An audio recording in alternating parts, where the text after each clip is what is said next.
Hi, I'm Jen Farley, and I believe that there is a rock star within all of us. So I'm going on the road and talking to people who I believe are rock stars in what they do.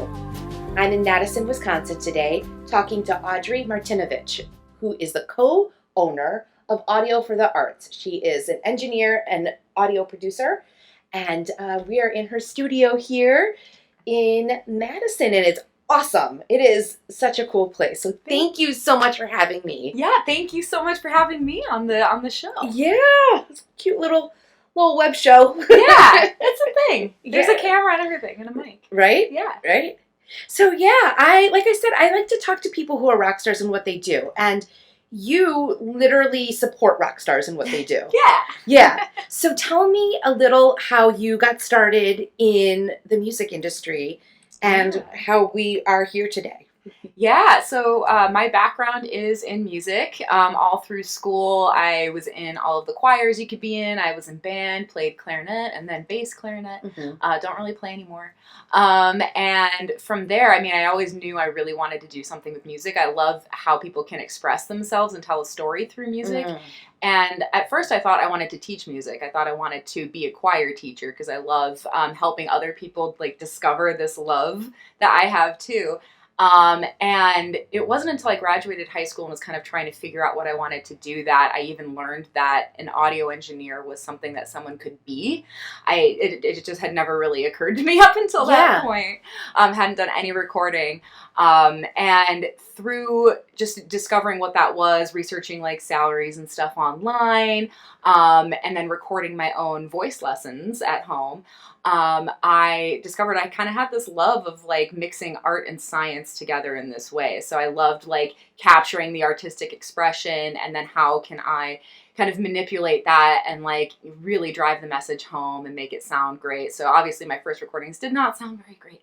And so I decided I'm like, I need to learn how to do this better. Mm-hmm. And I went to school for it. Was the only woman in all of my classes throughout all of college.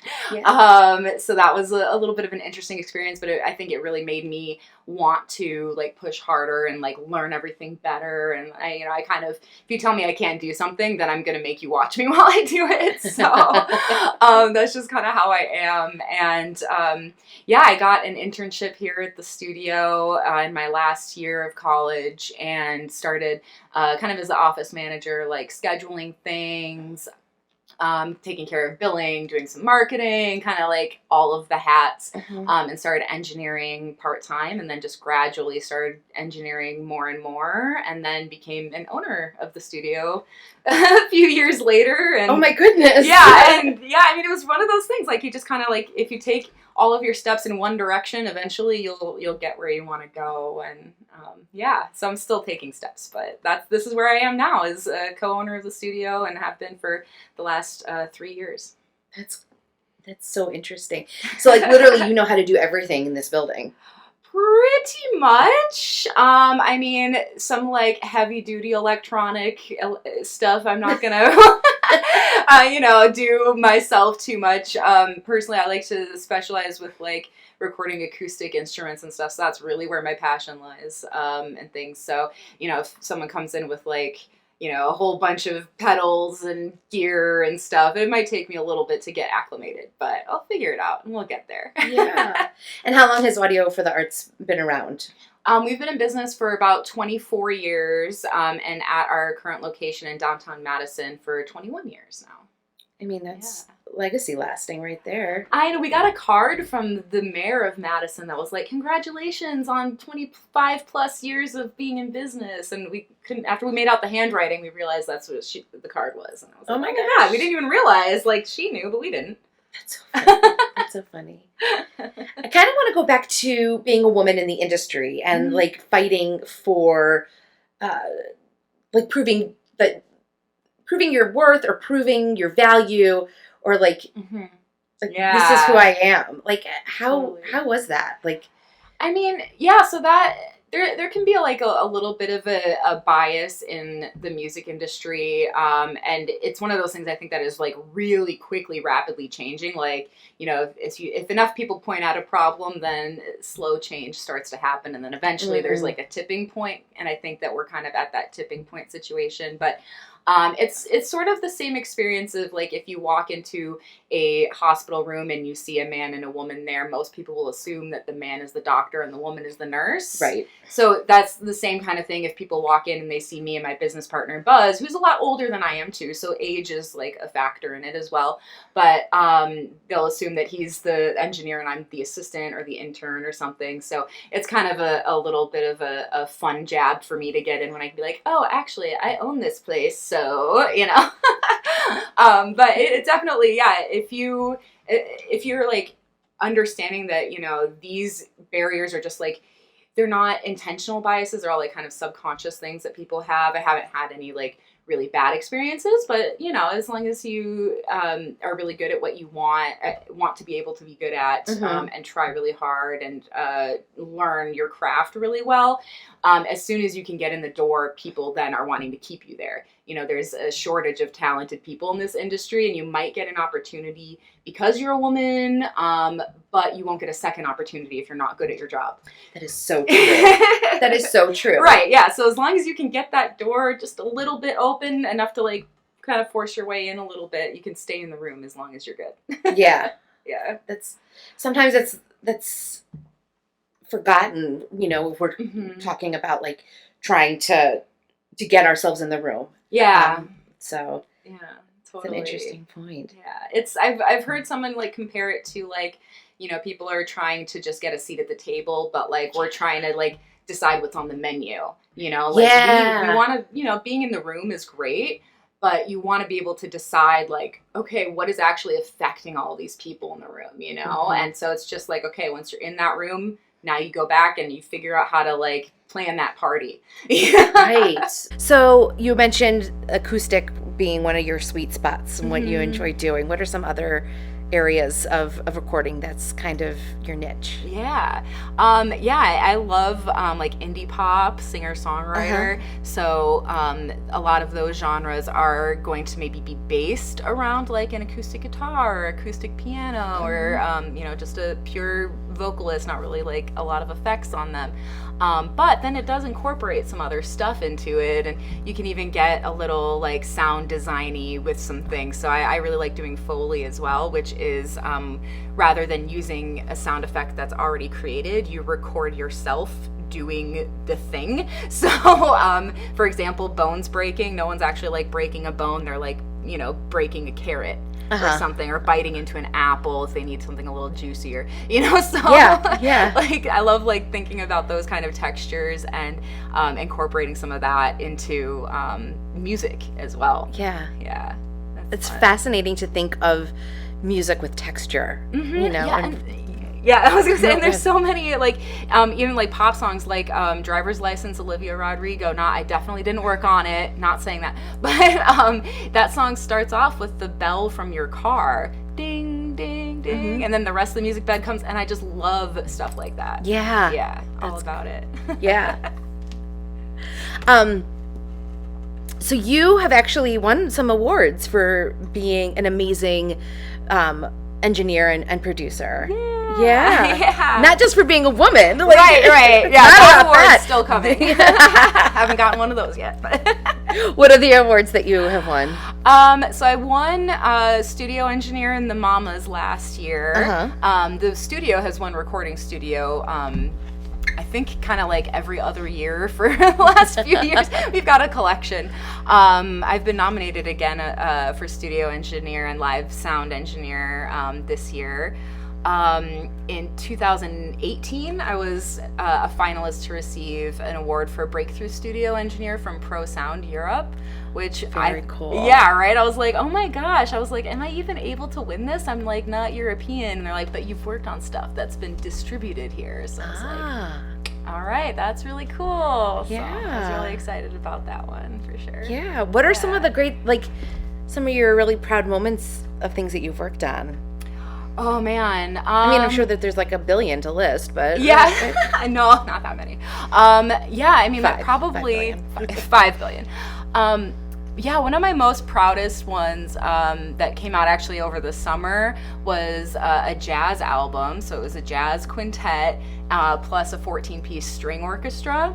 So exactly, such a cool like arrangement. So composed by Johannes Wallman, who's the professor of or director of jazz studies over at UW Madison, and he's the piano player. So there was saxophone, trumpet, string bass, drums, and then this string orchestra. And we recorded it at the Hamill Center right before COVID, and it was like one of the first things, you know, they like opened the doors to this place and had to close them right away. Yeah. But yeah, it was such a complicated recording. We brought the studio to a different location. Everyone was on stage, so there's no separation between instrument groups. So the piano's on one side, the drums are in the middle and the back, and the orchestra's over on the other side. And so it was really like challenging technically, and then we edited and mixed through COVID. So I was in here and Johannes was in the other room. We were talking to each other through mics and headphones to like really stay separate, you know.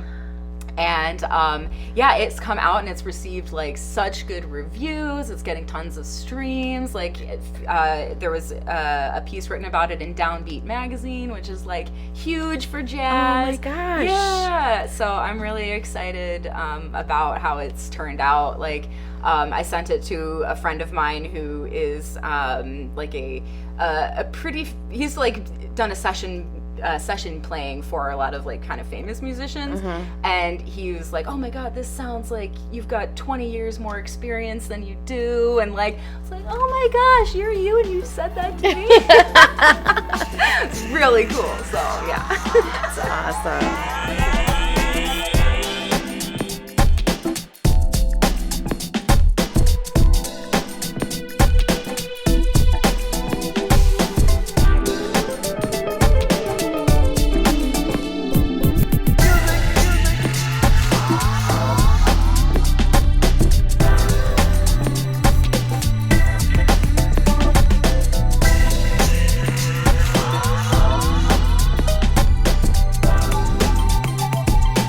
So speaking of COVID, how have things been during and since COVID? Like, how has the studio and as an engineer have you maintained? Yeah, we've had to adapt a little bit.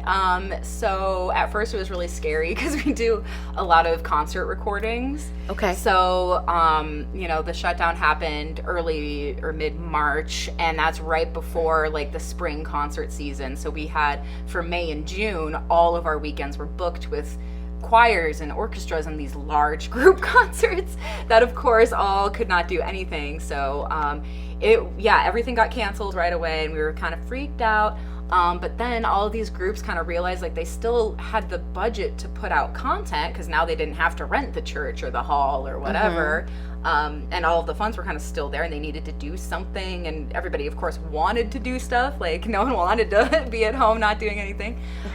So they started doing like virtual programming, whether it was live streaming or just filming stuff for streaming at a later date. And then so since we were kind of already set up to record concerts, we just added some cameras to it and learned the video aspect and started streaming. And then we did a bunch of big stuff as a result, like concerts on the square and opera in the park. And I mean, it was a lot of fun. I'm hoping that streaming like sticks around because we've like managed to learn how to do it. That's awesome. That's great. It was crazy. Still doing music, of course, too. Like the whole separate. Luckily, like being in the studio kind of involves a certain amount of isolation. Like, you know, musicians, we separate them anyway, so we were still able to do some like small stuff. But yeah, all the large group stuff flipped to a virtual format. Very cool. Yeah. It's interesting how, as a creative person, you had to get creative with your business. Absolutely. Yeah. We're called Audio for the Arts. Now we're doing video. It's a little strange, but we might be AV for the Arts or something. I don't know. Interesting. We'll see. Stay tuned. Yeah, right? So, how do you connect with the feeling of being a rock star / badass human? / badass human. Yeah, I mean, so like to me, I guess being a rock star is just like being so comfortable in yourself that people might try to tell you you can't do something, or that you should try to do something else, or try to like dictate your path for you. But like just being so self-assured that I'm going to go after my passion, and I'm going to go after it and get out of my way. Like I really think that that's what a rock star is all about, all about. And that's like, my whole journey through audio, like, there's a lot of opportunities that don't necessarily get thrown my way sometimes, but I'm always like hunting and looking for them. And that drive, I think, is there. Yeah. For sure. Where does that come from, that passion, that drive? I don't know. I mean, I know there's like external factors that can influence it for sure. But for me, it's just like, it's, I don't know, not really an option to do something that's not gonna make me happy. Like we're working, 12 or 14 hours a day sometimes in the audio world. Like my longest day at work was 20 hours. One single day. Yeah. So if you're not passionate about it, then it really it can wear on you. So yeah, just being excited about the novelty of like, helping make someone perfect their art. I love working on that. So yeah. For me, it's easy to be passionate about it. That's great. Do you have anything that you work on separately for yourself in the artistic world? Sometimes. So I do produce music when I'm not here. I've got a laptop, and sometimes I start with the intent that I'll end up performing the thing or releasing it myself, but then I'll be like, you know what, no, this singer, I really like their style, they should sing it, and then I'll pitch it to them. And so with music, sometimes the line is a little blurred between if I'm doing it for me or for somebody else. Yeah. I think that happens, right? Yeah, exactly. So speaking of music and songs for you, what is your Rockstar theme song?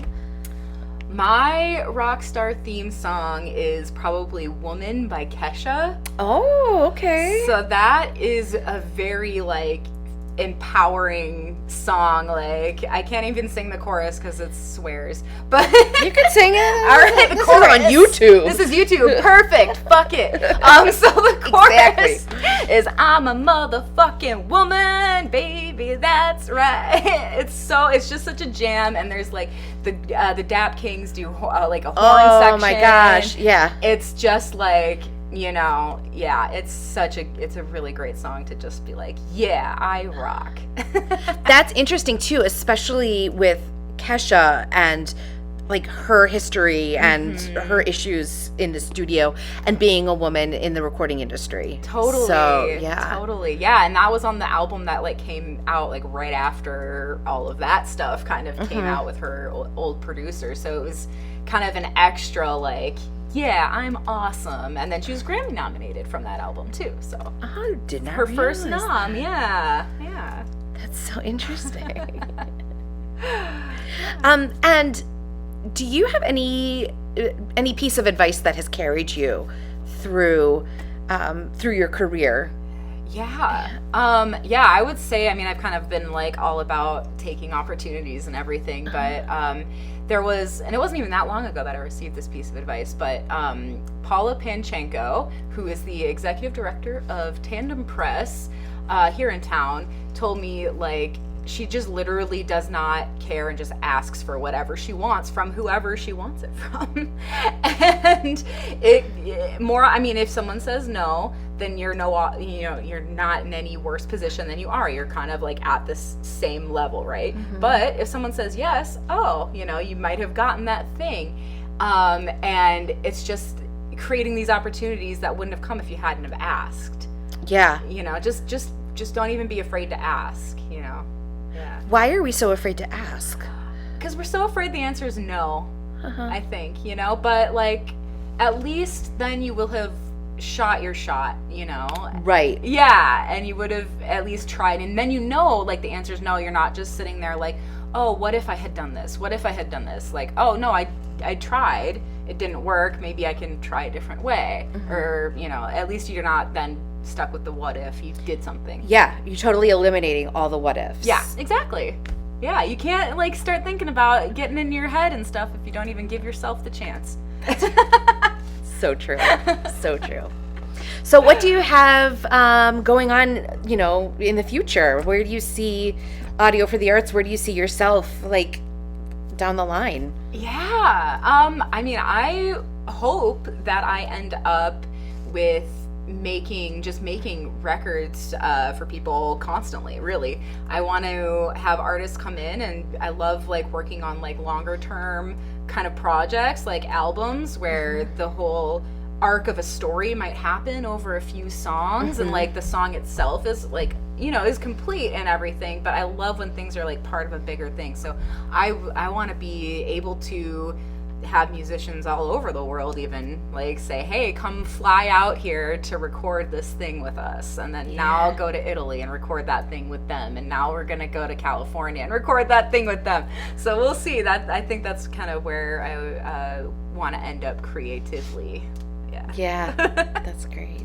And how can people get in touch with you or find out more about Audio for the Arts? Yeah, our website is audioforthearts.com. That's all letters. Sometimes people put the number 4, but FOR. And then on Instagram, Audio for the Arts, or you can find me there too. It's at Audio Audrey, or LinkedIn too. Yeah. You're on TikTok too. I've seen I'm on TikTok, yeah, at I'm a Pro Tool, which is funny because that's what this software is. Pro Tools, so. She's a Pro Tool. I'm a Pro Tool. Well, thank you so much for having me here and letting me see where you work and just having this little conversation. I think that what you have to say as an empowered woman is so important for other women to feel that they can do it too. So, well, thank you so much. That's so sweet. Yeah, it's been great. Thank you. Thanks.